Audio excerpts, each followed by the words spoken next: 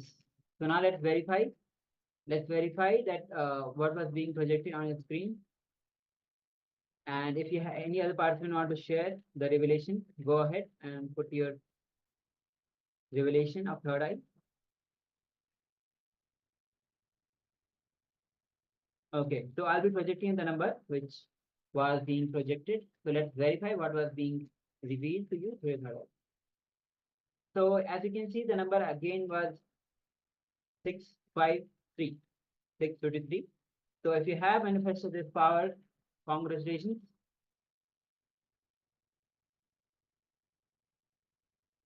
So now with this, if you have manifested the power, please go on, share it with on the social media, invite your friends and families who have the power manifestation to have the cognitive shift in their life, to break their patterns.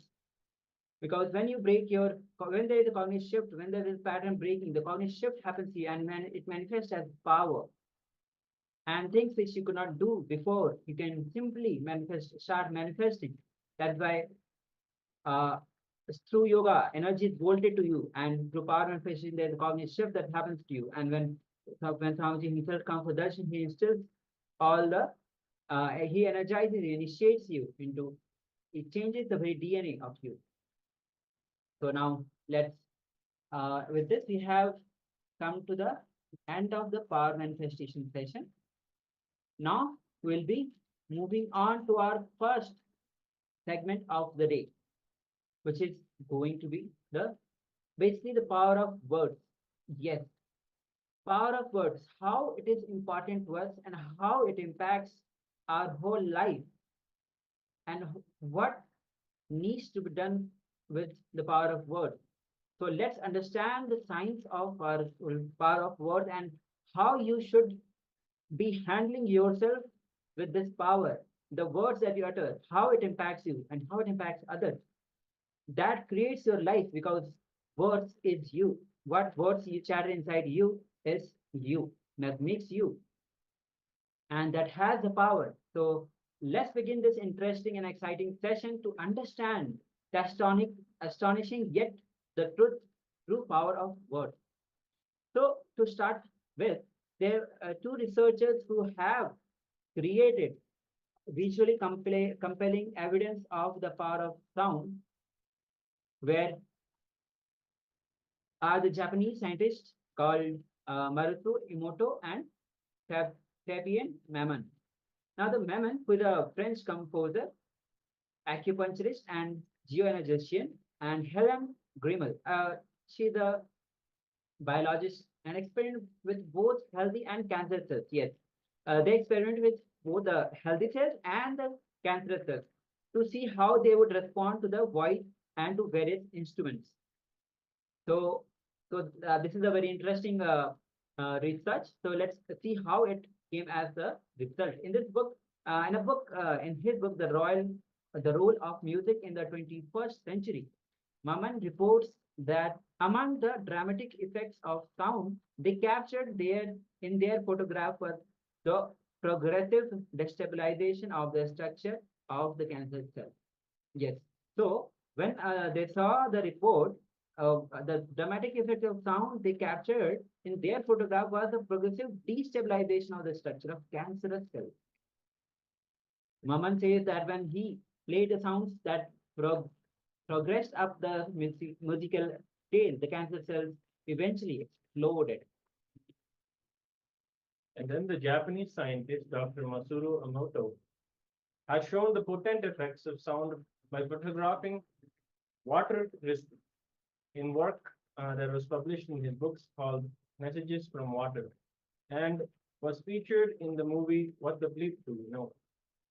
In his remarkable experiment, he played classical music, folk songs from the Japan, other countries through speakers placed next to the water sample. He then froze the water to make crystals and compared the crystalline structure of different samples. With each musical pitch, the water sample formed different and beautifully geometric crystals. When he played heavy metal music, the water crystal's basic hexagonal structure broke into pieces. So Dr. Emoto's work goes further still. He also measures the impact of words on the crystalline structure of water.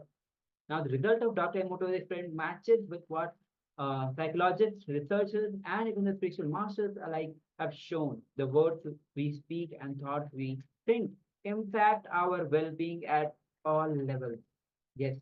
So, through this experiment, and through various other research, it's found that how the power of words, the words that we utter, and the thoughts we think, it actually has impact over the whole our of well-being at various levels. In one experiment, Dr. Emoto and 300 others assembled at the shore of a badly polluted lake in Japan and spoke aloud an affirmation of peace and gratitude. The water crystal changed from cloudy and distorted image before the prayer to the beautiful geometric crystal after the prayer. So such is the beauty of the prayer and gratitude that has so much of positive effect on the water crystal itself. Even the water crystal, after having the words of prayer and the gratitude, changed into the beautiful and dramatic crystals after the prayer. Smaller group of people who repeated this experiment at other lakes around the world had the similar results, which Dr. Emoto has published in the volume of 2 of his messages from the water.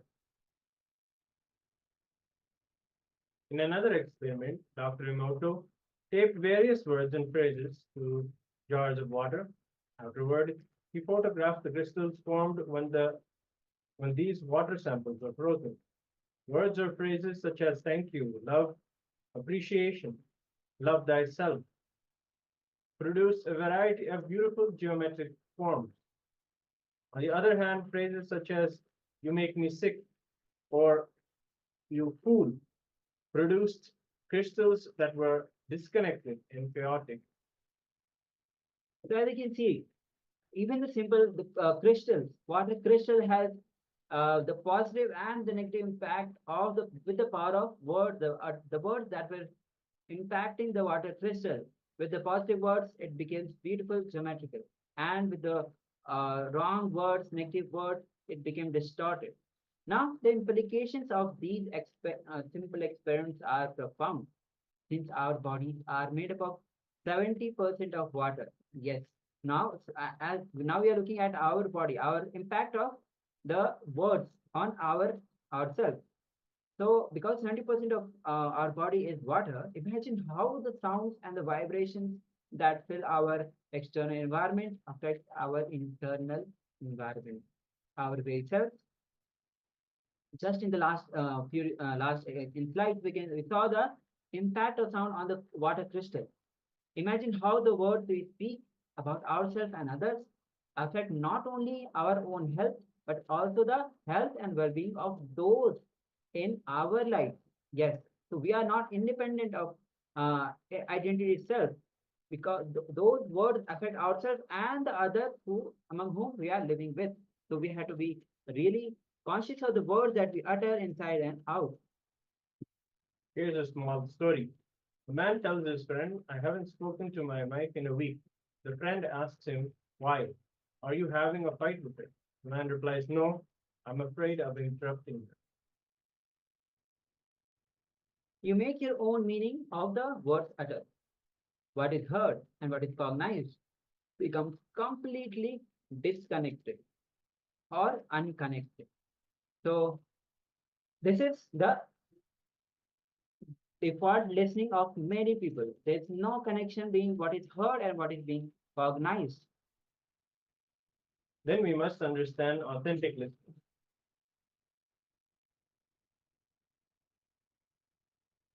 So true listening is hearing and right cognizing.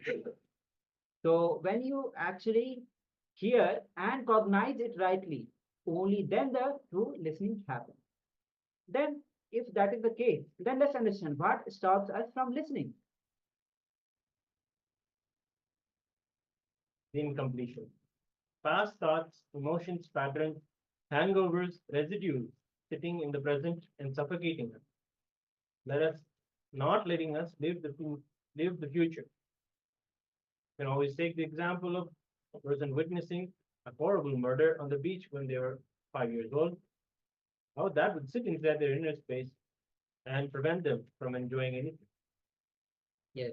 Swamiji actually repeats this example again and again that if you see a murder at the age of 5 at the beach, then you'll be afraid of going to the beach even after many years because you'll be having the memory of those incident at the when you saw the murder at the age of 5.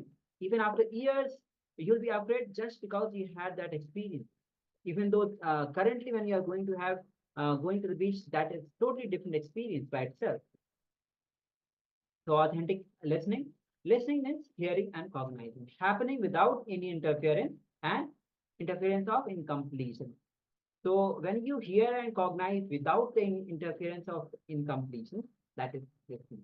Without incompletion, it is like a binary code, like 0101, the computer, how the computer works in the binary code. Hearing, and cognizing, permutation combination of those. So it comes with the full listening. Now with incompletions, it becomes like 0000 or 111 or 000. So yes, this is without incompletion, it is 0101 binary code. But with incompletions, it becomes only one digit, one binary. Then we always say in the Vedas, the mantras begin with O Devas, may we hear with our ears what is auspicious, worthy of worship. May we see with our eyes what is auspicious. So now let's understand that all the best things of life happens to you with listening. Yes. When you have the right listening, when you hear and cognize authentically and without incompletions, the best things happens to you in the life. Now, during her example, during pregnancy, Kayudha, who is the queen of demons, spent a night and contented life in Sage Narada's ashram. The child in her womb listened to all the great principles of life which was taught by the sage Narada Muni. Now, at the end of the 9th month, Queen Kayudhu gave birth to an enlightened son. And we know Prahlada, he was the one born as an enlightened son to this queen. So just even though this Prahlada, who was young, and he was actually in the mother's womb of her mother, because he was for 9 months continuously listening to Sage Narada of great principles in his ashram. When he came out from her mother's womb, he came as an enlightened being. So let's hear from Bhagavan himself as he reveals the great truth about from hearing to listening. So let's hear as Bhagavan reveals the great truth.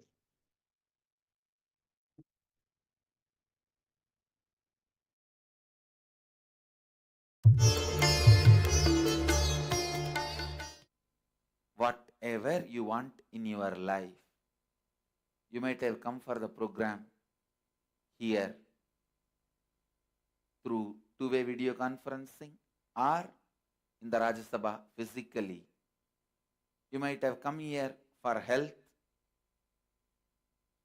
or to achieve more wealth in the life or successful career or spiritual evolution or enlightenment, maybe just to spend 2-3 days with me. Whatever may be the reason, please understand, whatever may be the reason, whatever may be the purpose, whatever you may want from this program, through this program, can happen in you by listening. It is with listening. When you start listening, it starts.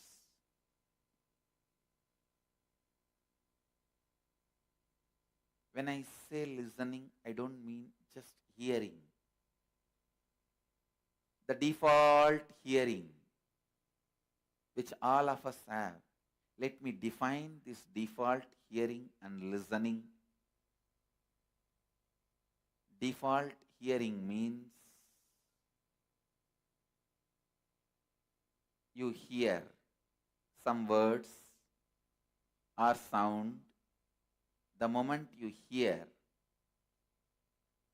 some of your past incompletions stored in you, past memories, emotions, hangovers gets triggered in you. When that gets triggered, you are just lost. You are just lost in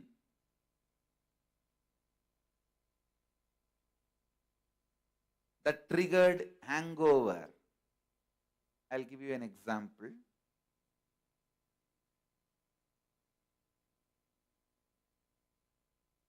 When you were 10, you went for a beach walk. There you saw few people attacking one person, and finally that fellow is dead. You saw literally a murder in front of your eyes. Naturally, you will run away from that place.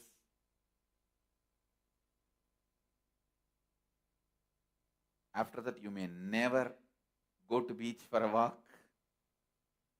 Or even if you get a chance to see the beach, you may remember only this painful memory. If you carry this incompletion, the moment I start speaking, I start uttering the word beach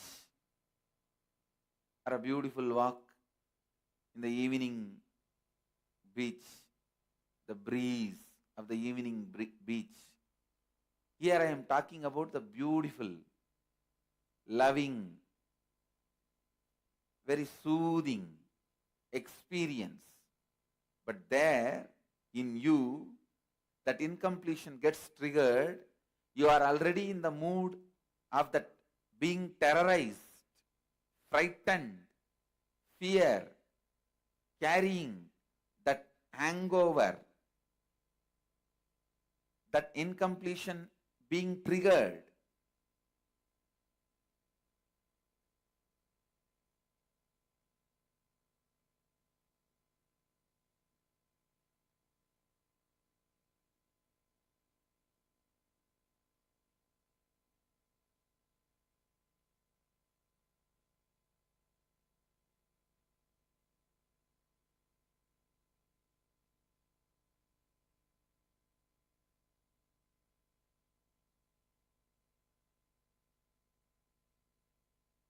Understand? Hearing and incompletions getting triggered and getting lost in those incompletions. Hearing, incompletions getting triggered and getting lost in those incompletions.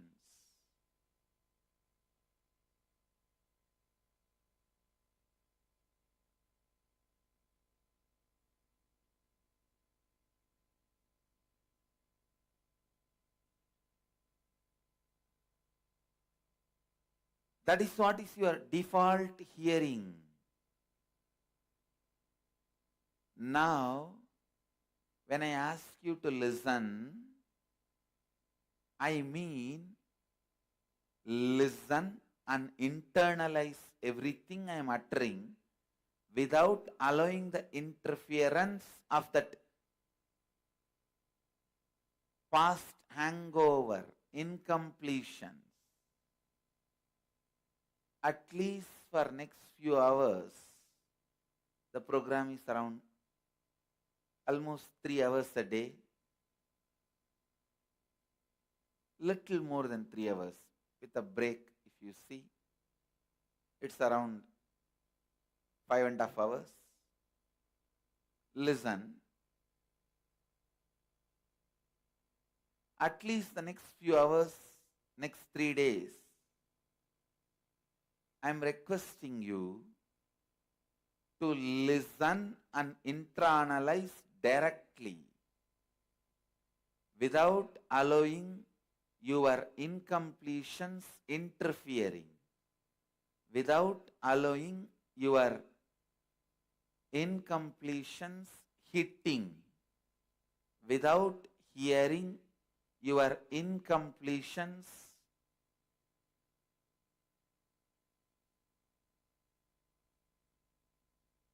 disturbing, without getting your incompletions triggered. Listen.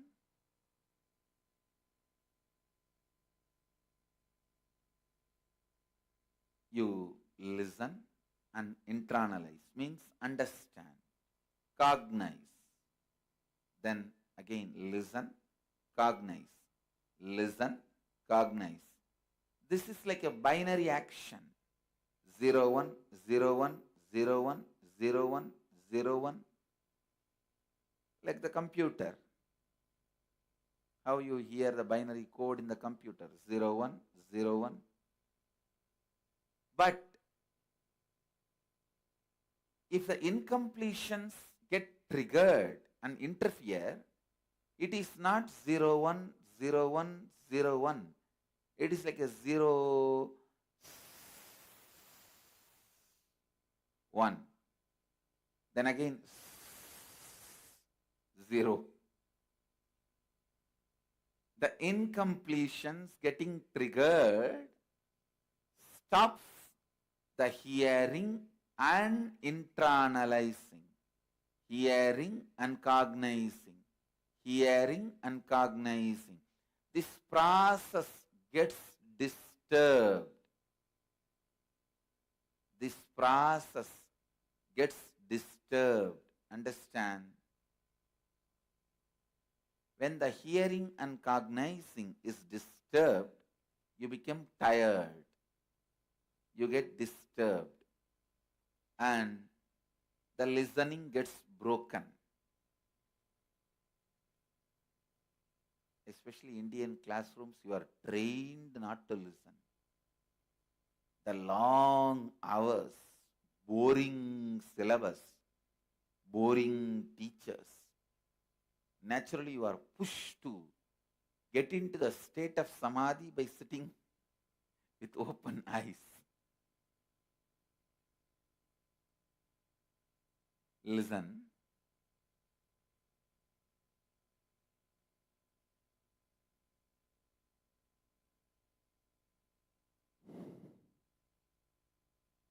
Just this next 3 days, I request you to listen and cognize without allowing your incompletions getting triggered. Without allowing your incompletions getting triggered.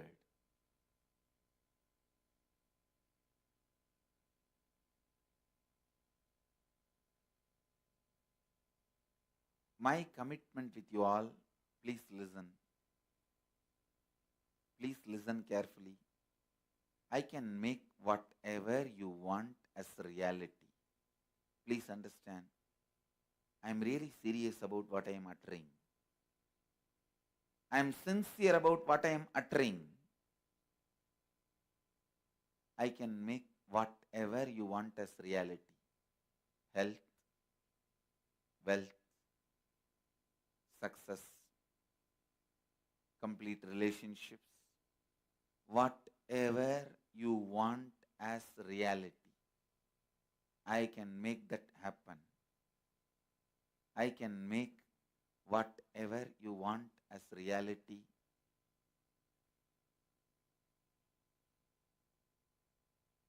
But my only request, please provide listening. This is the only wiring between you and me. It is the only wiring between you and me, connection between you and me. In Vedic tradition, words are not used just to convey some idea, concept, theory. Words are used to transmit energy. Understand? If the words are used only to convey an idea, a concept, books are enough. But in Vedic tradition, we use the words to transmit the energy, experience. So, listening is the only wiring between you and me. It's the only wiring between you and me. So I request you to provide complete listening. I request you to use the words as a bridge between you and me so that I can transmit the experience to you.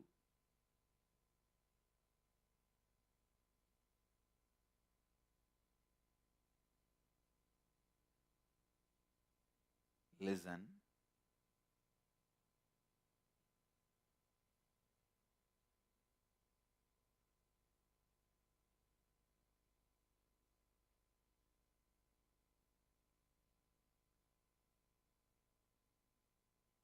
When you sit with the space to listen, with the mood to listen, even silence, my silence does so much in you.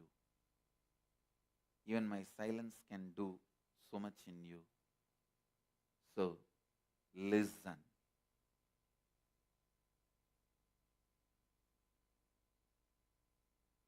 How many of you are ready to listen for the next 3 days? Raise your hand. I'm requesting you only for next 3 days. Come on, let's take an oath. Declaration to yourself. This oath is declaration to yourself. When you declare, you will be so alive, active, energetic, because your declared words sets a trend, path through which your mind needs to travel. Please repeat. I declare I am in the space of authentic listening. For the next 3 days, I decide to be in the space of authentic listening. My blessings for you to be successfully listening.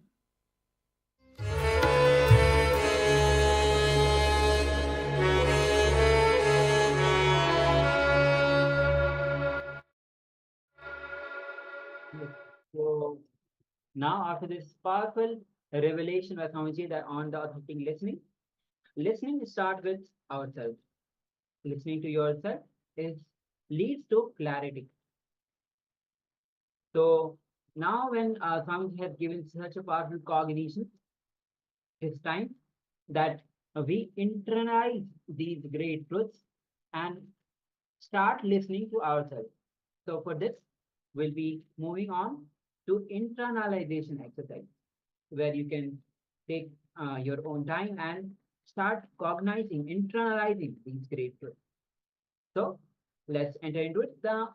Identify all the incidents and situations where you are hearing, but not listening.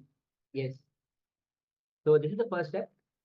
For example, while talking to your colleagues, they speak, but you think about your next word or thinking in your mind instead of listening to the video played during the session or Acharya speaking.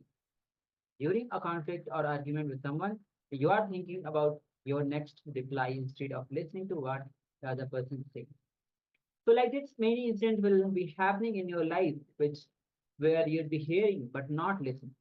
So pen down all the incidents, including the situations where you were hearing but not listening. So let's get ready as we'll be taking, moving on to this transition.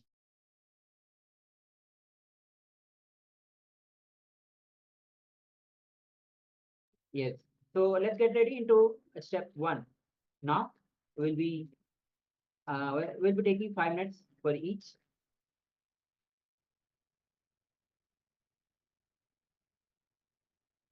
And we'll be manifesting, internalizing this great truth.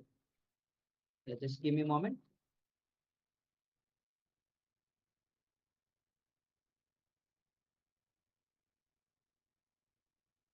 Yes, let's begin.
So now, let's move on to the next step.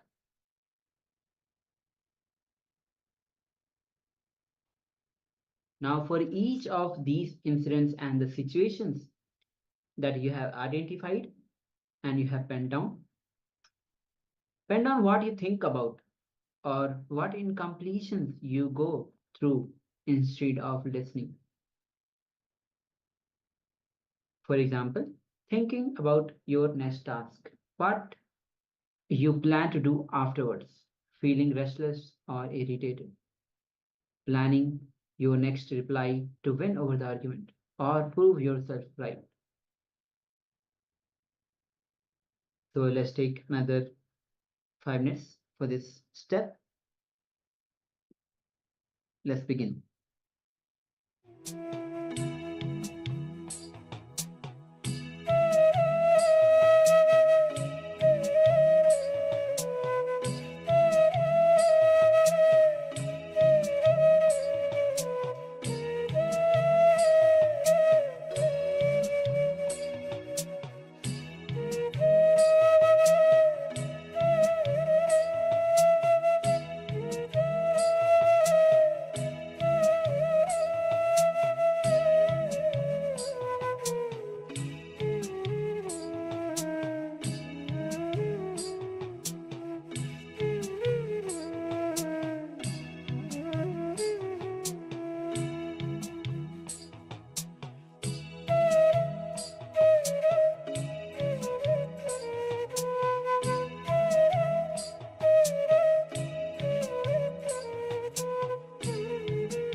So now let's move on to the next step of this internalization exercise. Notice how irreceptive you are from when you are not in the space of listening.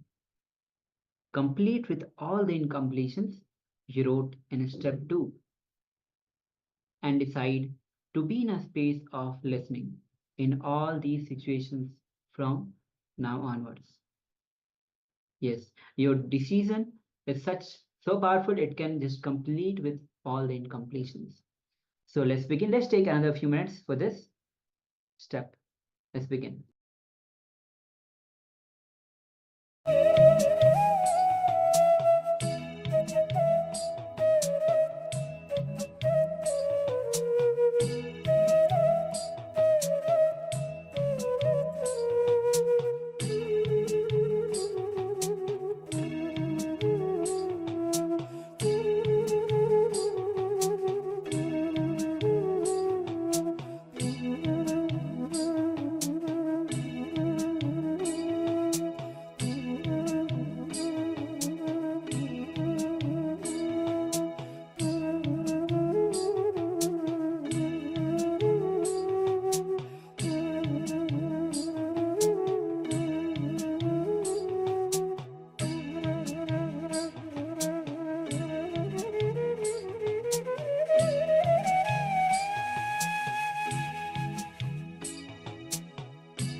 Yes, so after this internalization exercise on the power of words and listening, now we'll be entering into the powerful making these powerful cognition as truth, as making up it powerful as a powerful manifestation in you.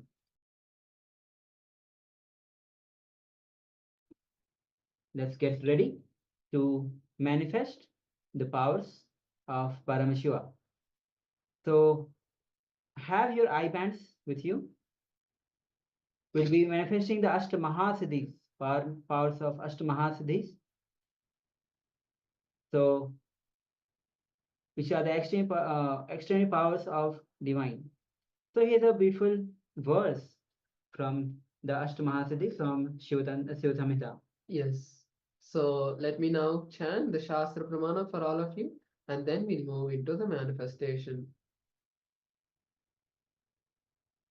Maranam kadyate tena sakenapi na kadyate tasya syat parama siddhir animadi guna prada vayus sanyacharate dehe rasavriddhir bhave dhruvam akashapangajagala piyusamapi vardate.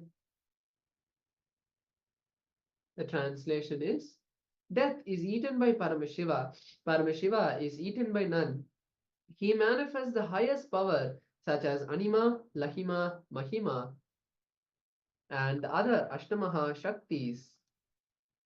The Vayu, wind energy, moves equally through his body. The juices of his body are also increased. Rasavriddhi, the nectar extruding from the ethereal lotus, Akasha Pankaja, also increases in him. Yes. Let's now manifest the powers of Paramashiva, the Ashtamaha Shaktis. Let us now start with the first power of today, where we're going to be increasing the size of an object. Yes. So all of you can take any object, whether it's a small pencil or it's a ring or anything it could be.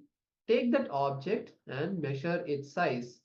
For example, if you don't have a measuring scale, then you can use the paper to mark the size of the object, and using that you can measure the size of the object. So once you have measured the size of the object, then declare the size of the object to increase. And as you declare that, then intensely start chanting the Mahavakya Om Nityananda Paramashivoham, and request Paramashiva to manifest in you the power of increasing the size. And once that is done, once the end of the manifestation, then we can verify this change in the size. Let's now begin the manifestation. Please choose an object, measure the size, and then place the object in your palm. Then intensely request Paramashiva to manifest in you. Let's begin. Om Nityananda Paramashivoham. Om Nityananda Paramashivoham. Om Nityananda Paramashivoham. Om Nityananda Paramashivoham. Om Nityananda Paramashivoham. Om Nityananda Paramashivoham. Om Nityananda Paramashivoham. Om Nityananda Paramashivoham. Om Nityananda